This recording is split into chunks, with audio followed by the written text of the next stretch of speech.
Hey everybody, welcome to this week's episode of Pensado's Place. It's great to have you with us. The multi-talented composer, songwriter, and multi-instrumentalist Harv is with us, and we'll talk about all the work he's doing, plus his appearance on $1 Million Listing, which is kind of cool for those who watch it. It's Black History Month, and each week of this month, we're going to just, by t-shirt, point out somebody who's added to the culture. This is Jimi Hendrix, great Black history, great rock history, great cultural influence, and part of the things we can go study and appreciate and utilize in our music moving forward. The Pensado's Place Scholarship at Abbey Road Institute, the entry period is in and over as of yesterday. Today's February 11th as we tape. It ended February 10th. Dave and I and the folks down at the school, we are now going to be looking at the entries and judging them based on merit. You could be female, male, doesn't matter, trans, doesn't matter. Badassery is what we're going to pick. And you'll get a year at a great institute. It's a boutique place. You'll work with artists that you know of. You'll learn sound engineering. You'll end up with a diploma. It is a really good experience. And we're very excited to have our name down as a Pensado's Place Scholarship. And we want you to be the winner. So, stay tuned. We'll be back to you shortly. Our friends at Sweetwater, we got some new stuff going on with them. We'll get you to some traffic. There's going to be some opportunity. But here's a piece that you should learn from. How about stereo mic techniques? Here's sound advice with Rachel Leonard. Hey guys, it's Rachel from Sweetwater Studios, back with another sound advice segment. This time, I'm going to talk to you about a few stereo mic techniques and when you might want to use them. First up is XY. XY is one of the easiest stereo mic arrangements to set up. All you need are two cardioid mics. Usually small diaphragm condensers are your best bet. Just position them at right angles, line up the front of the capsules, and you're good to go. This stereo technique is great for close mic situations and gives a clear but not super wide stereo image with minimal phasing issues. I like to use XY on acoustic guitar when I want just a little bit more of a stereo image, but I don't want the guitar to be too huge. This is also a great technique for drum overheads or a stereo pair for a choir, an orchestra, or a small chamber group. Next up, we've got AB.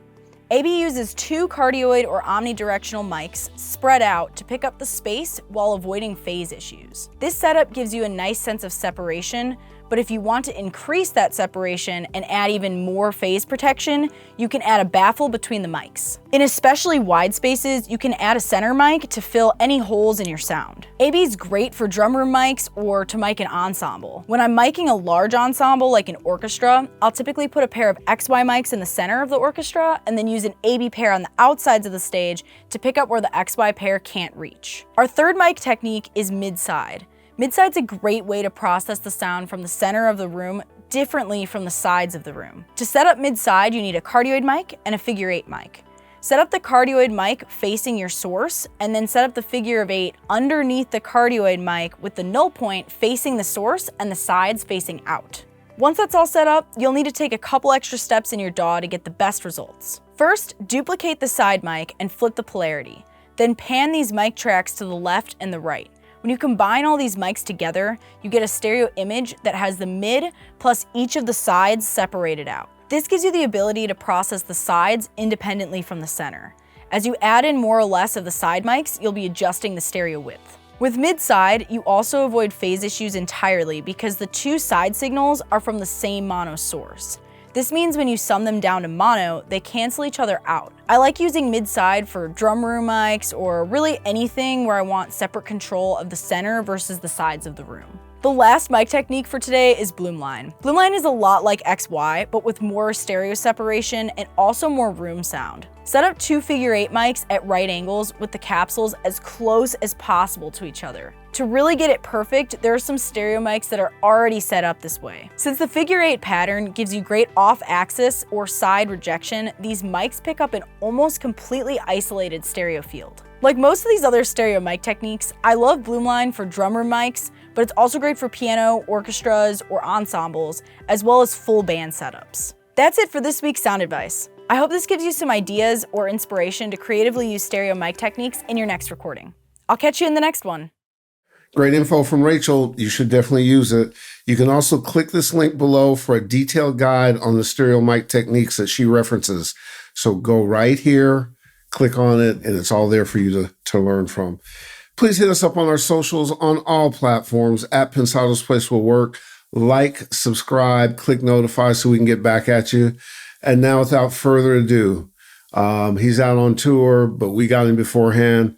Here's the really brilliant, really talented Harv. What's happening, man? What's up, man? How are you? Man, we are blessed and highly favored now. You know what? Because we have such mutual friends, Buffy and Josh and, Pooh Bear, just everybody, right? Yeah. One of the things that I've always, and I'm a Josh Goodwin sort of freak. I'm lucky enough to be one of his uncles, but his mix is literally, I'll text Buffy in the middle of the night and go, did Josh mix this? And 9 times out of 10 is yes. And the thing that's fascinating about, I see you guys as almost like a sports team who are all playing together on a string perfectly, kind of like Golden State. Yeah. And you take Josh's ability and your ability and the band and see, people also want to keep sleeping Justin. When John Mayer says Justin Bieber is one of the baddest melody makers he's ever met, ever, you need to sit up and pay attention to that. Yeah. Am I getting that right? Is that how the unit works? Yeah, that's exactly how the unit works. I want to say down to the T. Yeah, and it comes out in the music, like the respect for each other, the letting everybody play their lane, the collaborative stuff. I think the music is the beneficiary of that. Does it also work for you as a creator? What you mean? Does it work for me? Well, meaning that, when you go into this environment, when you're writing something, what the input back is going to be, stuff that you can trust and hopefully make what you're doing better. Mm-hmm. I think, us having that relationship definitely like creating like helps the whole process like all together. Mm-hmm. Yeah. Mm-hmm. And like you said something like it was a team effort, like, and you said Justin doesn't get his credit, but a lot of the ideas and things that we come up with starts with his idea. And, we just take it and enhance it and just turn it into, a finished product. But, 90% of the time, it's something that it was his idea. He may call me like 9 o'clock in the morning, like, y'all had this idea with such and such, such and such. I go, oh, that's fire. Like, let's go work on it. And he'll go to the studio and he'll like bang out the melody, or he'll get on the drums and start playing something. And then I'll just get the stems and turn it into like, a whole nother thing. Love it. I actually have chills right now, because I think the process, when it uniquely works, it's just that's kind of what we all live for. Like that, you know what I'm saying? That magic moment. Phenomenal. I don't want to sound like I'm bragging, but I mixed the first Bieber album with Jason. We mixed it together. Oh, fire! My World album, right? Yeah, I guess that's the name. I don't know. I don't deal with names of songs. But you could tell then that he was special. I mean, it wasn't just the ability that he had on various instruments to play, but the way he carried himself. You knew that there was going to be some train wrecks along the way, because I think he was 14 or 15. Right. But his train wrecks were fun to watch. I don't know if they were fun to live through, but he's matured and really a force now. Yeah.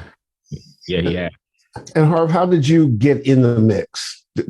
And where did the relationship start with you, and where you knew that the musical thing was going to be, harmonious? Yeah. So I got involved with Justin in 2010, actually. Right when Scooter signed him and everything, he was working in Atlanta, and they wanted to put a band together. And I was doing a lot of things in the city, production wise, songwriting wise, and on the live side.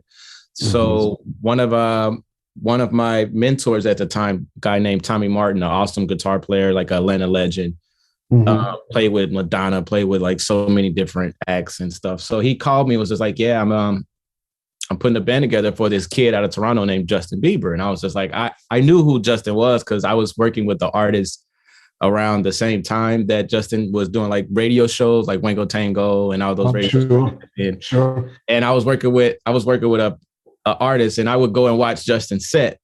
So I was already familiar. So then when Tommy called me, was like, yeah, I'm putting the band together. He was like, just come and audition, like audition, but just come and you'll get the gig. Right. I go and they picked me to be in the band, and this was 2010. And the first show we did was like a Super Bowl pre-show. Like this is like immediately, this I knew Justin was special. Like immediately, like our first show, like most of the times, like you do like a theater show or like something real small, but like our first show that we were rehearsing for was the Super Bowl pre-show. And I think the Super Bowl was in Miami this year. Wow. And it was like, you know how they have like the shows like Friday and Saturday leading up to the Super Bowl. So it's like one of those performances. And and I was just like, oh, this kid is special. And funny story too.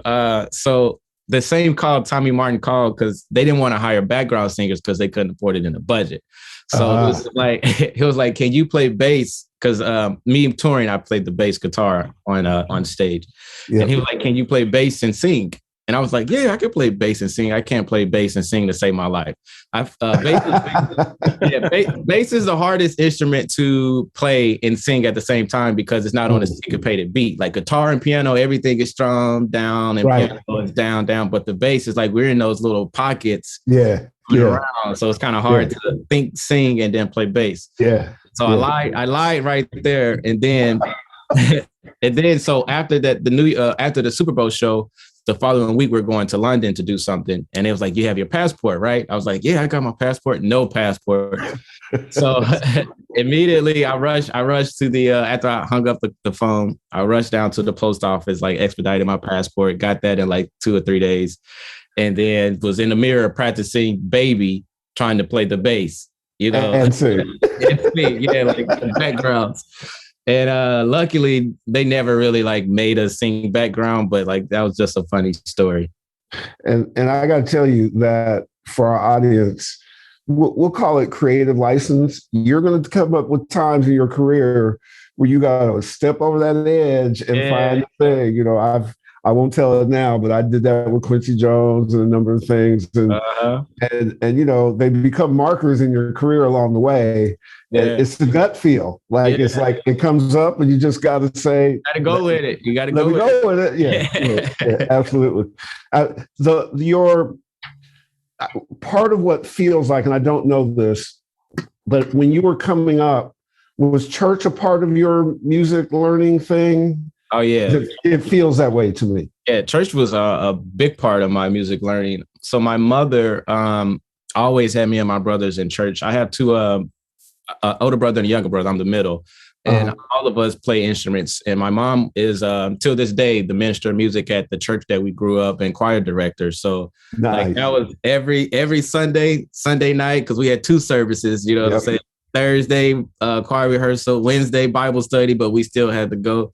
Saturday, kids rehearsal, we had to play for the kids' choir. So yeah, church was a huge thing. And, my home growing up, and a big part of my musical growth, really. Like, I think, because it's just, it's so connected to, the source of God, and you really appreciate your instrument and your craft. And I think that really just helped me out to play any style of music or to be in any situation, honestly. I was one too. So, just church was everything all day, every day. I'd get clowned because I'd have to stop playing basketball and go to BTU. Go to, Bible school, Bible study, summer, all that. Vocation, Bible school, everything. Oh, man. It was just... But you know what? It does center you, and it teaches you something. And there's so much that you come out of it that you look back and go, "Oh, that's where my inspiration came from." And then you also recognize it in others. I always tell this story. We're big fans of Dave Cobb in Nashville, and you and Dave Cobb would be scary together. And he does Chris Stapleton and all kinds of stuff, and Grammy, and Dave says on the show, he said to us specifically, "Look, I don't know about all this stuff." Now, he's made like a fortune, like he's massive, right? He said, "I don't know everything about everything. What I know is I need a good vocal." Right. And so I got that from my Pentecostal church upbringing. Yeah. And when it's touching me the way it touched me in church, then I know I got it. And everything else follows that. And I was like, hey, that's kind of black. Like, had a thing on it. So people who have the church thing share it. You know, it's pretty cool. Yeah. Yeah. Hey, man, I got a weird question. Okay. But you won a scholarship to a school in Alabama for music technology. I don't know what music technology degree is. So I got a scholarship at Alabama State University that's in Montgomery, Alabama. Yeah. When I was graduating, I didn't. So my older brother went to college for band, and this was like music technology was like a new program that they were offering like around the time that I was graduating. Because I wanted to go to school for music, but I didn't want to do music performance because I felt like I didn't really need nobody to teach me how to perform. I didn't want to do education because I'm not a good teacher. Like I don't have the gift to teach, so I don't have the patience, you know. So I didn't. And then I think the other things was like, I forget the other music degrees, but it just didn't sound like something I wanted to do. So Alabama State, and I went to, it's HBCU, and I wanted to go to a HBCU. So like, I looked up all the HBCUs that had music technology because when I was a senior in high school, I was very interested into not only producing, but learning, you know, everything that goes into making music, far as engineering and mixing, mastering, and all that. And so Alabama State had the music technology program. So that's basically what it is. It's just engineering, music engineering, but they didn't understand the term yet because, you know, when I got there, the program was like a year old. So they were still kind of like getting teachers and facilitating and equipment and everything. So I was kind of like the beta, like my graduation class was like the beta class of this music technology program. Right. You didn't tell them that music comes from the heavens? Yeah, I mean, you know, looking back on it, I probably should have majored in something else, but I mean, I feel like it helped me a little bit, I guess. But you know, that's the world of click tracks. That's the world of click tracks over there, man. You can't do that. Yeah. Well, it made my mom proud that I got my degree, so and that's worth it. And that's worth it by itself. Yeah. So fast forward, professional success, all kinds of things going on. A move from Atlanta to LA. That's a big shift. Yep. As Harv sits in the universe now musically, what are Harv's strengths? When people come to Harv, what do you think they're coming to you for? Shoot.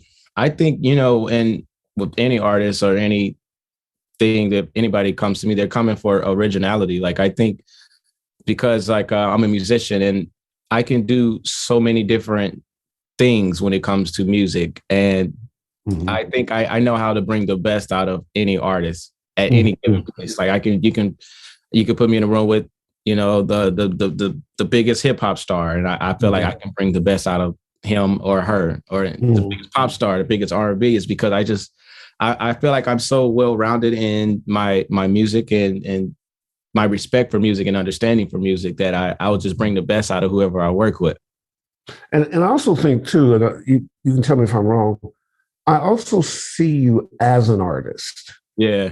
In your own way, in the way that you approach things. There's an artistic kind of perspective and persona about it. And I think that connects with the artist. Is that fair? Yeah. I mean, yeah, I actually working on my my own artist project now, like really, really heavy. Like I've always dabbled and like kind of like flirted with it, but it's like now I'm taking it way, way more serious and kind of have some things lined up for this year. So, I think, working with artists, I think it's a mutual respect that I have with the artist, because they're like, oh, okay, he's not only just a producer or a songwriter that doesn't understand, you know, what it's like to be in the forefront per se.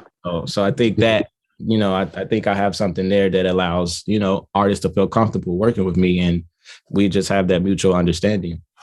Can I tell you something else? Sorry, Dave, really quickly, that you've mastered that a lot of people haven't mastered is the ability to coexist musically with your significant other. Yeah. And do stuff that people, we keep threatening for 10 years to do a show on couples because there's an art to that. Yeah. And whether you're in the business or not in the business, and you know your significant other's not there as on holidays or on tour or to raise the kids, or sometimes the male has to be the person at home because the female's out doing what they're doing. Like that's a whole thing, right? Yeah, it's literally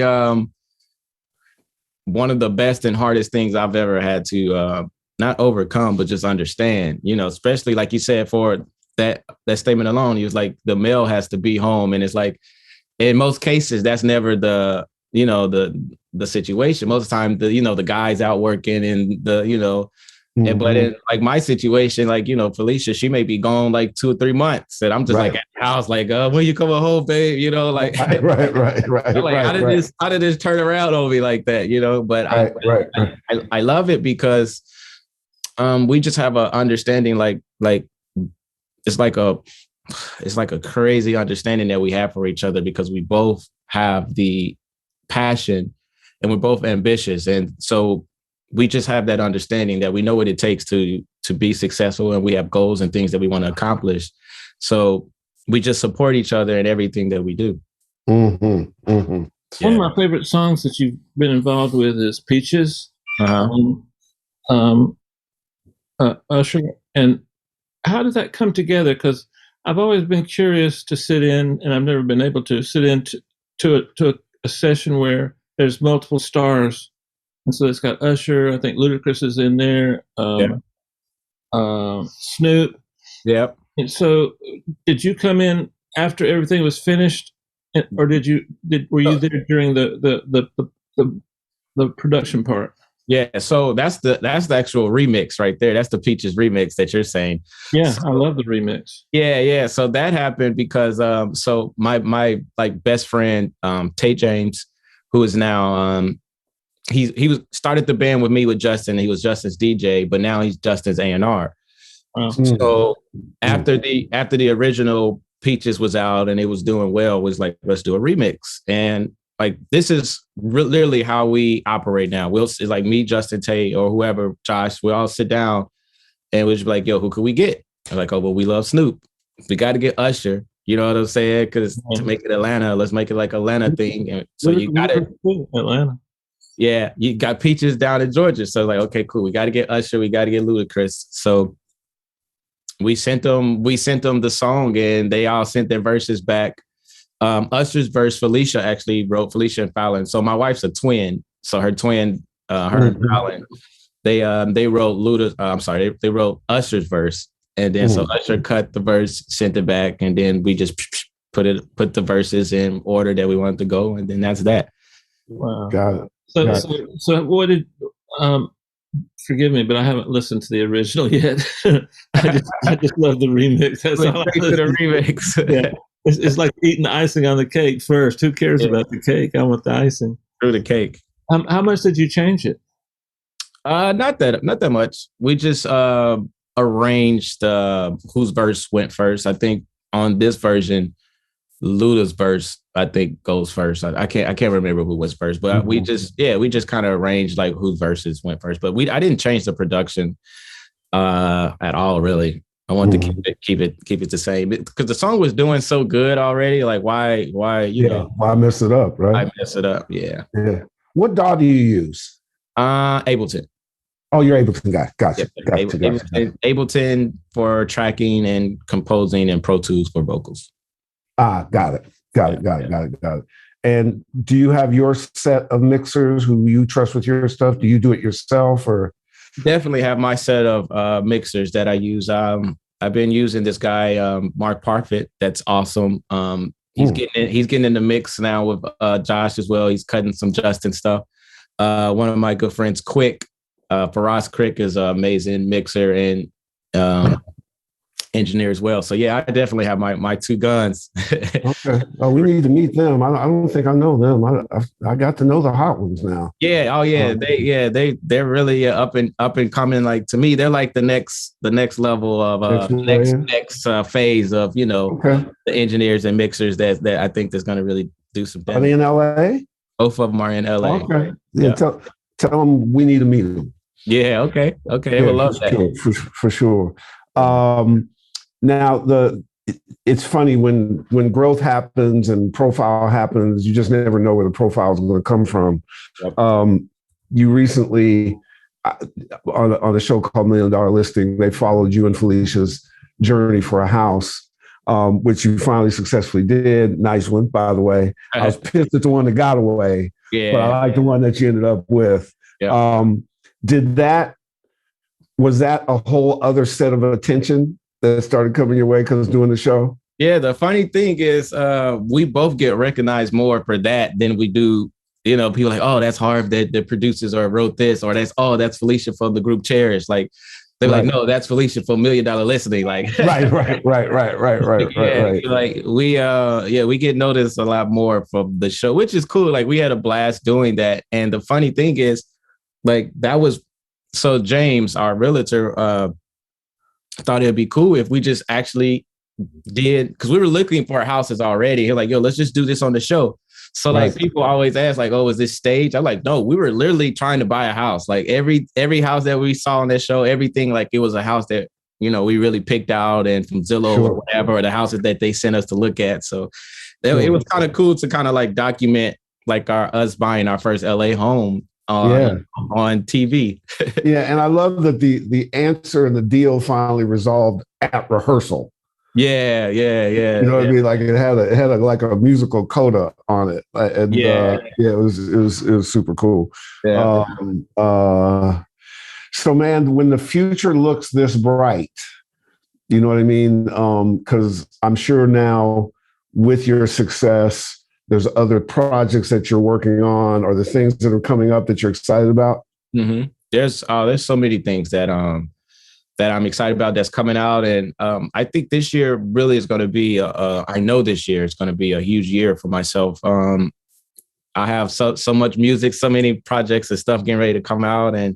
But I want to get more into composing and screenwriting and movies and just doing other things. Like I feel like, you know, writing songs and producing is for me is a bridge to whatever my next phase or my next goal or my next something. And one person that I feel like I love to model my career after is Quincy Jones. I think he did it the ultimate, like the best way. It's like, you know, work with the biggest artists, create the biggest songs, and then take that and let that evolve into something else. So, I have that same heart, that same intention. So, you know, I'm just excited to see where, you know, all of this is going to take me. Yeah, no, it's fun to watch as a fan. You know, one of the things that Dave and I think are constantly excited about is that the young guns are killing it. Like it's not, you know, when you think the business is in trouble, but then you talk to the people who are making the music and seeing the vision and staying ahead of the technology, and also not letting technology control them, but let the music be first, technology support it, branching out into other spaces. Like, you know, I'm excited. I'm even more excited that we're relevant in that mix. You know, because you know, the business likes to dismiss you, and we're like, oh no, you're not dismissing me. Oh hell no. No, so we are as inspired by what you do and what's going on. That's why we like the platform to be available to you at any time you need to use it. Feel free to do that. Yeah. No, I mean, we all get there because it's a village. Yep. You know what I'm saying? Just like with the Bieber thing and what you're going on. I see with the band, like even just what little bits I've seen, I'm like, something's happening with this band. Something's up. Yeah. Please bring back a band. That I told Rance, I was like, look, I can't make 1500 nothing the only band I'm excited about. Like there's got to be some others coming, right?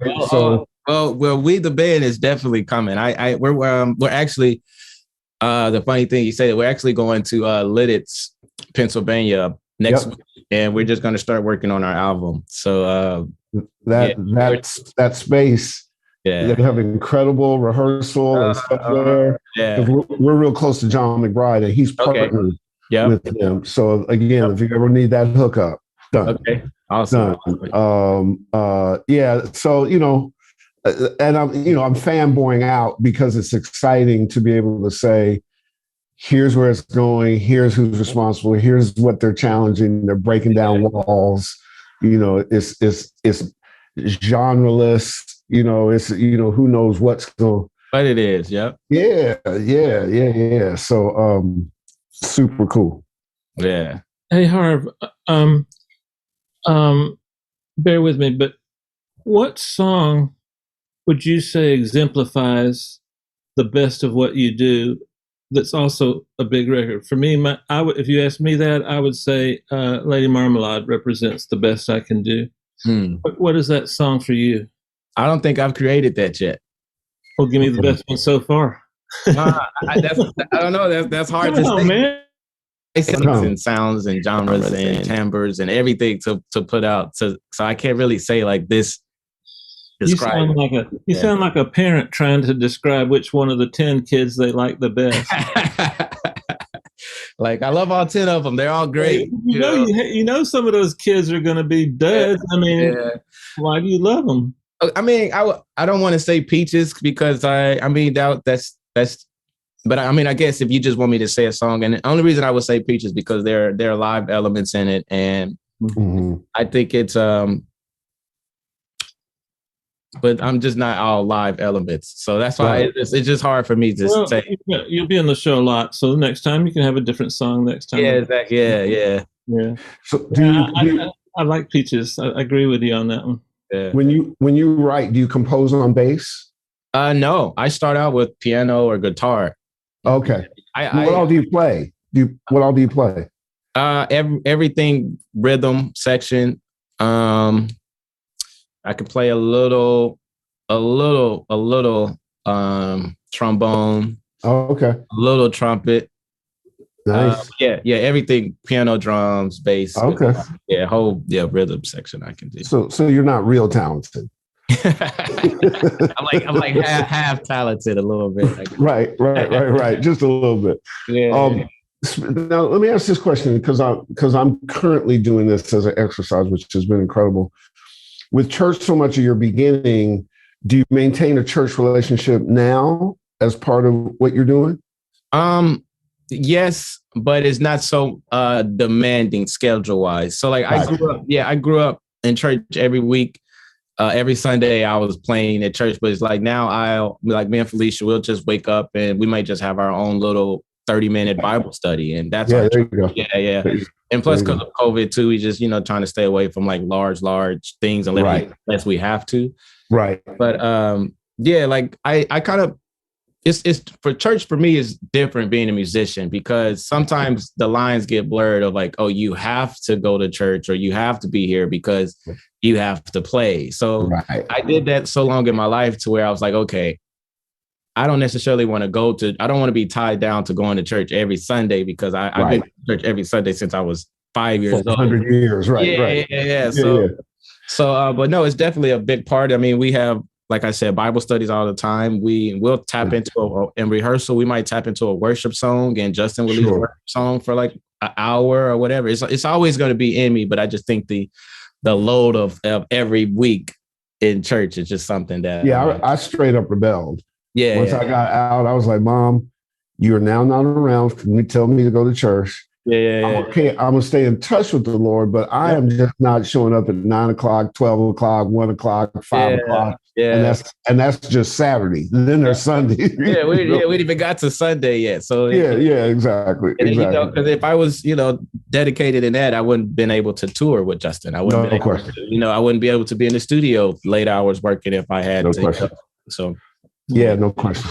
I wasn't quite that heathen, but I went to a church called Church on the Way, and the music director was Sly Stone of Sly and the Family Stone. His sister was the music director. And did the church catch on fire? I would try to sneak out. True story here. I'd try to sneak out after that part of the service was done, but I'd have to walk past Bill Snay, and I didn't know him, but I didn't want him to see me walking out. Yeah, absolutely. No. All right. So do you like sports, Harv? I love sports. All right, cool. We're sports fanatics too. This is our sport version of Pensado's Place. Okay.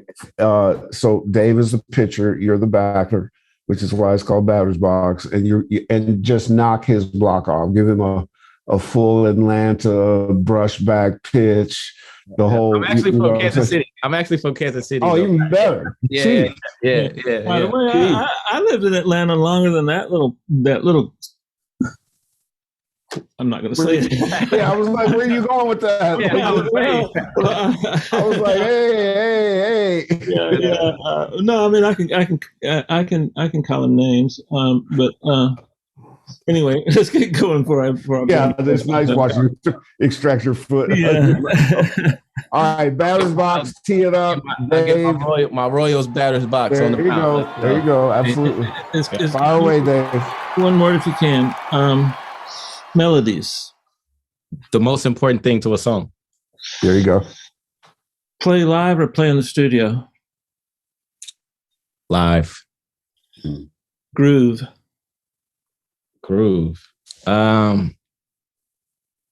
Necessary. Major key or minor key? Major for me. Lyrics. The second most important thing in the song. Coming from a musician, like every songwriter is hate me for saying that, but go ahead. Yeah. Favorite plugin? Anna 2, actually. Okay. 808s. Distorted. Virtual synth. Layered. I'll just say layered. Let's just layer off. Layered. Yeah. Okay. Guitar amp. Amp. Yeah. Plug-in. I haven't used the amp in years, but I guess Fender. I guess. Huh.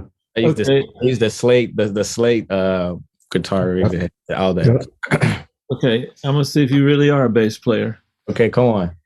Fender Precision or Fender Jazz? Come on. That's the easiest word. Precision. Always precision. Okay. A little blast from the past. Cello. First instrument. Yeah. Favorite vocal mic? The SL 57. And I probably gave you more questions than I have anybody. Yeah, I was like, I haven't stumped him yet. Yeah. Maybe we should take a break and keep going. So if your studio caught on fire, what one piece of gear would you rescue? Don't give me a laptop, hard drive, but actual piece of gear or a plug-in. Shoot, studio caught on fire. What I would grab? Probably my Moog Sub 37. Choice. Nice call. Now here's a question, because I like to make sure everybody gets some shine. Is Felicia home or is she running around? She's home. I'm actually, I'm in the studio. She's in the house. The house is in a separate house. Oh, okay. Because I was going to say, tell her to put her head in so we can say hello. But, no, she's off doing her thing. No problem. Yeah. It's clear we're fans. Awesome. Thanks for taking the time. I know you're going out on tour tomorrow.